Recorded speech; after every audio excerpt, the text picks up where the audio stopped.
कांग्रेस नेता पूनम पंडित मेरे साथ हैं, उनसे जानने की कोशिश करते हैं कि भारत जोड़ो यात्रा कहाँ से गुजरेगी, क्या उसका रोड मैप है और उसका मकसद मंशा क्या है, राजनीतिक है, गैर राजनीतिक है, क्या है आखिर। जी बिल्कुल नहीं। जो भारत जोड़ो यात्रा है उसका राजनीति से कोई लेना देना नहीं, उसका वोट से, चुनाव से, इन सब चीज़ों से कोई लेना देना नहीं है। मैं आपको इस बात को क्लियर कर दूं।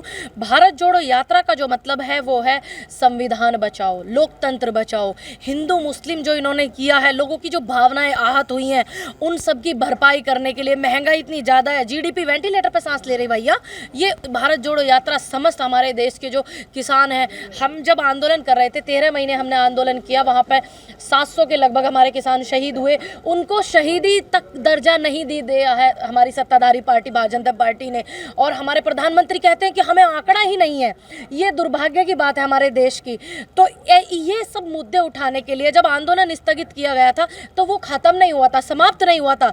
वो सिर्फ स्थगित किया गया था कि हाँ, हम किसानों की सभी बात को मानेंगे, हम MSP भी कराएंगे और हम किसानों को शहीदी का दर्जा भी देंगे। हम जो लखीमपुर कांड, इतना नरसंहार हुआ था, वहाँ सड़कों पर आपने देखा होगा, हम उनके दोषियों को सजा दिलवाएंगे। तो इसी सब का उद्देश्य है किसानों को MSP मिल जाए, बेटियों के बलात्कार हो जाते, कोई आवाज़ तक नहीं उठाता। मीडिया पर पहरा इन्होंने लगाया हुआ है। आप जाकर के, आप तमाम मीडिया जो हमारी मिनिस्ट्री मीडिया है, कुछ चंद लोगों को छोड़ करके, जिनमें थोड़ा बहुत धर्म धौरा बच रहेगा, उनको छोड़ करके बाकी मीडिया क्या दिखाती है। अगर पत्रकार आप जैसे नहीं बिकते हैं तो चैनल को ये लोग खरीद लेते हैं। तो विपक्ष जब नहीं होगा देश में तो जनता की आवाज़ कौन उठाएगा। अग्निपथ से प्रभावित होकर के लगभग 100 बच्चों ने आत्महत्या की। इन्हीं सभी बातों को रखने के लिए हमारे पास हमें स्पेस, अगर टीवी पर ये देते हैं, कांग्रेस को स्पेस देते हैं, मंचों पर देते हैं, तो ये उनके माइक तक कुछ बंद कर देते हैं। कुछ चैनल वाले उनको बात तक नहीं रखने देते। सदन चलता है 2 दिन 3 दिन से ज़्यादा सदन नहीं चलता, महंगाई पर बात करते हैं तो ये नहीं करने देते।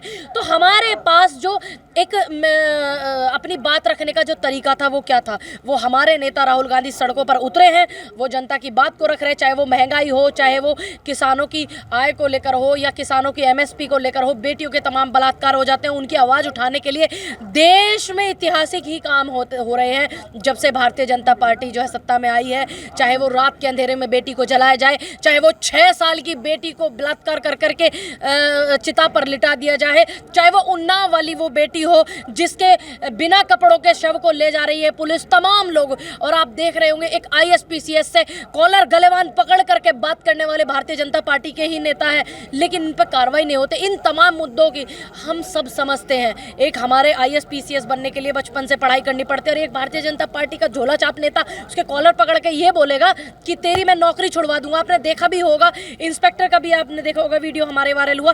तमाम ये देश के मुद्दे उठाने के लिए भारत जोड़ो यात्रा है, और हमारे पास मुद्दे हैं, हम उन्हीं को उठा रहे हैं। ये क्या उठा रहे हैं? भाजपा के प्रदेश अध्यक्ष ये कह रहे हैं कि जब भारत कई भागों में टूटा, पाकिस्तान बना, बांग्लादेश बना, तब जो है कांग्रेस की गवर्नमेंट थी, तो कांग्रेस ही जिम्मेदार है। ठीक है, मैंने मान लिया, मैंने आपकी इस्लामाबाद से और ढाका से शुरू करनी। देखिए, मैंने आपकी बात को बिल्कुल मान लिया, लेकिन भारत की आज़ादी की लड़ाई में 1800 कुछ ईस्वी में उसमें हमारी पार्टी बनी थी। तो उस आज़ाद कराने वाली भारत को अंग्रेजों से हमारी पार्टी थी, पहली बात। दूसरी बात, अब पार्टी में सभी लोग थे शामिल, चाहे उसमें ये आपका जिन्ना हो, महात्मा गांधी हो, और आपके पंडित जवाहरलाल नेहरू हो, गनी गफ्फार, अंबेडकर जी, तमाम लोग जो है लगे हुए। तो उससे पहले हमारी वीरांगनाएं भी लगी हुई थी, झांसी की रानी अहिल्याबाई होलकर। लेकिन कुछ संघ के लोगों ने या कुछ अंग्रेजों ने भड़का करके, वो चाहे हमारे सनातन धर्म के लोग हो या फिर वो मुस्लिम धर्म के लोग हो, उनको सत्ता का लालच दे करके फूट डालने का जो काम किया था। तो उसका जो नतीजा है आप देख रहे हैं, पड़ोसी जो मुल्क बसा हुआ है वो बसा हुआ है। लेकिन आज़ाद कराने वाली भी हमारी पार्टी थी। अब लोगों को गुमराह करके अंग्रेजों ने इस तरीके की चीज़ें करा दी ना।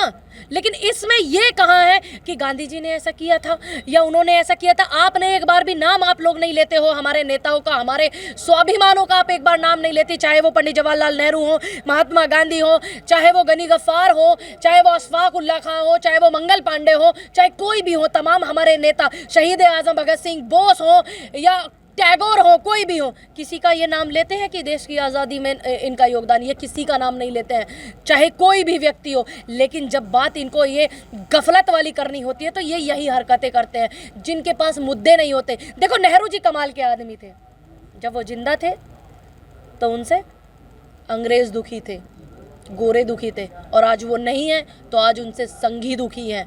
वो भी कमाल के आदमी थे, कुछ तो बात होगी उस व्यक्ति में। और आज ये वीर बनाने में लगे हुए एक ऐसे व्यक्ति को शर्म नहीं आती इनको। एक 28 साल का नौजवान एक 80 साल के बुजुर्ग महात्मा गांधी पर गोली चलाते रहे। गोली चलाती थी जाकर के अंग्रेजों पर चलाते ना, जाकर के, इनकी औकात नहीं थी अंग्रेजों से, तो ये माफ़ी नामे लिखते थे, उनसे पेंशनें लेते थे। तो क्या आप उस व्यक्ति को ये मानोगे 28 साल के नौजवान को कि वो वीर था जो एक 80 साल के बुजुर्ग पर गोली चलाकर उसकी हत्या कर दी?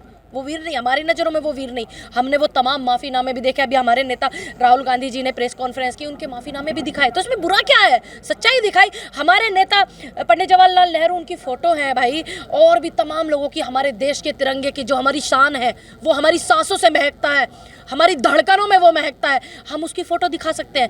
क्या भारतीय जनता पार्टी के नेता जिनको वीर बनाने में लगे हुए हैं वो दिखा सकते हैं अपने नेता की? नहीं। आपने किसानों की बात की जी, तो क्या फिर से एक आंदोलन खड़ा होगा? जी बिल्कुल। अगर एमएसपी नहीं मिलेगी तो देश में फिर वही बड़ा आंदोलन होगा और 2023 में ही उसकी शुरुआत होगी। और वही आंदोलन उन किसानों को शहीदी के दर्जे के लिए और एमएसपी के लिए। और दूसरी बात मैं आपको बता दूं, आंदोलन होगा आने वाले समय में। 24 में हमारी सरकार आएगी कांग्रेस पार्टी की, और हमें पूरा विश्वास है कि वो किसानों को एमएसपी और उन किसानों को शहीदी का दर्जा देगी। तो ये मेरे साथ कांग्रेस की नेता थी जिनका साफ तौर पे कहना है कि एक बार फिर से आंदोलन खड़ा किया जाएगा जो सीधा सरकार बनाने की तरफ जाएगा। शाहनवाज चौधरी, न्यूज़ 24 बुलंदशहर।